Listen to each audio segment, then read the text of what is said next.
ಒಂದು ಗ್ಲಾಸ್ ಅಕ್ಕಿ ತೊಗೊಂಡು 2 ಸಲ ವಾಶ್ ಮಾಡ್ಕೋಬೇಕು. 1 ಗ್ಲಾಸ್ ಅಕ್ಕಿಗೆ 2 ಗ್ಲಾಸು ನೀರನ್ನ ಹಾಕಬೇಕು.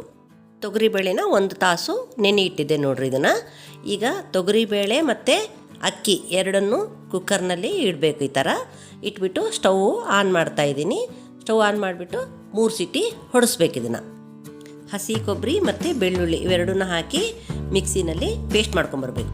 ಒಂದು ಕುಕ್ಕರ್ನಲ್ಲಿ ಕ್ಯಾಬೇಜು, ಕ್ಯಾರೆಟು ಮತ್ತು ಬೀನ್ಸು, ನೆನೆಸಿದಂಥ ಬಟಾಣಿ ಮತ್ತು ಆಲೂ ಮತ್ತು ನೀರು ಹಾಕಿಬಿಟ್ಟು 1 ಸೀಟಿನ ಶೇಂಗನ ಹಾಕಬೇಕು.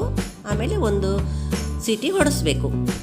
ಈ ಕುಕ್ಕರ್ನಲ್ಲಿ ತರಕಾರಿ ಬೇಯಿಸಿದ್ವಲ್ಲ ರೆಡಿಯಾಗಿದೆ ನೋಡಿ. ಈಗ ಅನ್ನ ಮತ್ತು ಬೇಳೆ ಬೇಯಿಸಿದ್ವಲ್ಲ ಅದನ್ನು ರೆಡಿ ಇದೆ. ಆನ್ ಮಾಡ್ತಾಯಿದ್ದೀನಿ. ಒಂದು ಕುಕ್ಕರಿಗೆ ಎಣ್ಣೆನ ಹಾಕಬೇಕು. ಸಾಸಿವೆ, ಈರುಳ್ಳಿ ಅವೆಲ್ಲ ಸ್ವಲ್ಪ ಕೆಂಪಗಾಗಬೇಕು. ಆವಾಗ ಅದಕ್ಕೊಂದು ಸ್ವಲ್ಪ ಕರಿಬೇವು, ಟೊಮೆಟೊನ ಹಾಕಿ ಅದನ್ನು ಚೆನ್ನಾಗಿ ಮೆತ್ತಗೆ ಬಾಡಿಸ್ಕೋಬೇಕು. ಇದು ಈರುಳ್ಳಿ ಟೊಮೆಟೊ ಮೆತ್ತಗೆ ಆಗೋ ತನಕ ಬಾಡಿಸ್ಕೋಬೇಕು. ಇದನ್ನು ಹುಣಸೆಹಣ್ಣಿಂದು ರಸ ಇಟ್ಕೊಂಡಿದ್ವಲ್ಲ ಈಗ ಅದರಲ್ಲಿ ಹಾಕ್ತಾಯಿದ್ವಿ ನೋಡಿ. ಈಗ ಇದನ್ನು ಸ್ವಲ್ಪ ಹೊತ್ತು ಕೈ ಆಡಿಕೊಂಡು ಇದರಲ್ಲಿ ಖಾರ ಪುಡಿ, ಸಾಂಬಾರು ಪುಡಿ, ಉಪ್ಪು, ಅರಿಶಿಣ, ಬೆಲ್ಲ ಇದನ್ನು ಹಾಕಿ ಚೆನ್ನಾಗಿ ಕುದಿಸ್ಕೋಬೇಕು. ಸ್ವಲ್ಪ ಇದು ಗಟ್ಟಿ ಅನ್ನಿಸ್ತಾ ಇದೆ. ಇದಕ್ಕೆ 1 ಗ್ಲಾಸ್ನಷ್ಟು ನೀರು ಹಾಕ್ತಾ ಇದ್ದೀನಿ. ನಾವು ಆವಾಗಲೇ ಹಸಿ ಕೊಬ್ಬರಿ ಬೆಳ್ಳುಳ್ಳಿ ಪೇಸ್ಟ್ ಮಾಡ್ಕೊಂಡಿದ್ವಲ್ಲ ಅದನ್ನು ಇದರಲ್ಲೇ ಹಾಕಿಬಿಟ್ಟು ಇದ್ರದ್ದು ಹಸಿ ವಾಸನೆ ಹೋಗೋ ತನಕ ಚೆನ್ನಾಗಿ ಕುದಿಸ್ಬೇಕು ನೋಡಿ. ಈಗ ಈ ಥರ ಕುದೀತಾ ಇದೆ ಅಲ್ಲ. ಈಗ ನಾವು ಇದರಲ್ಲಿ ತರಕಾರಿ ಬೇಯಿಸಿ ಇಟ್ಕೊಂಡಿದ್ವಲ್ಲ ಆ ತರಕಾರಿನ ಇದರಲ್ಲಿ ಹಾಕಬೇಕು. ಈಗ ತರಕಾರಿ ಎಲ್ಲ ಹಾಕಿದ್ವಲ್ಲ ಅದನ್ನೆಲ್ಲ ಹಾಕಿ ಒಂದು ಕುದಿ ಕುದಿಸ್ಬೇಕು.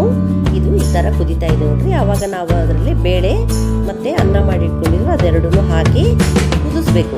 ಎಲ್ಲವನ್ನು ಒಂದ್ಸಲ ಕೈಯಾಡಿ ಈ ಥರ ಕುದಿಸ್ಬೇಕು ಅದನ್ನು.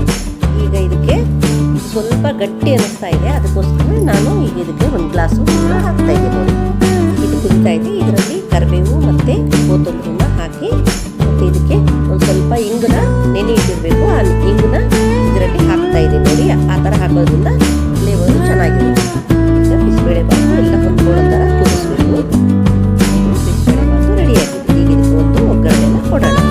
ಒಂದು ಕಡಾಯಿ ಇಟ್ಬಿಟ್ಟು ಅದರಲ್ಲಿ ತುಪ್ಪನ ಹಾಕಬೇಕು. ತುಪ್ಪದ ಒಗ್ಗರಣೆನೇ ಕೊಡಬೇಕು ಬಿಸಿಬೇಳೆ ಬಾತಿಗೆ, ಅಂದ್ರೇ ಟೇಸ್ಟ್ ಇರುತ್ತದು. ಅದರಲ್ಲಿ ಸ್ವಲ್ಪ ಸಾಸಿವೆ ಮತ್ತು ಒಣಮೆಣಸಿನ್ಕಾಯಿ, ಕರಿಬೇವು, ಸ್ವಲ್ಪ ಗೋಡಂಬಿ, ಇಂಗು ಎಲ್ಲದೂ ಹಾಕಿ ಕೆಂಪಗೆ ಹುರಿದ್ಬಿಟ್ಟು ಇದು ಒಗ್ಗರಣೆನ ಬಿಸಿಬೇಳೆ ಬಾತಿಗೆ ಹಾಕಿದರೆ ರೆಡಿ.